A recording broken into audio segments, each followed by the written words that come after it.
സമയം പാഴാക്കാത്തവർ വലിയ വിജയങ്ങൾ കീഴടക്കും എന്നുള്ളതാണ്. നമ്മളുടെ ആയുസ്സാണ് സമയം എന്ന് പറയുന്നത്.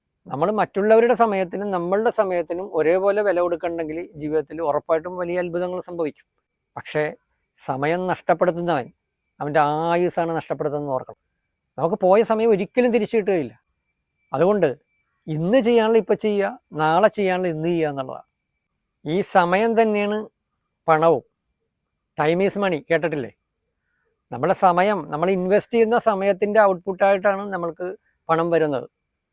അതുകൊണ്ട് അത്രയും ഈ വേൾഡിലെ ഏറ്റവും മൂല്യമുള്ള സാധനം എന്ന് പറയുന്ന സമയം. സമയമാണ് ആയുസ്, സമയമാണ് പണം.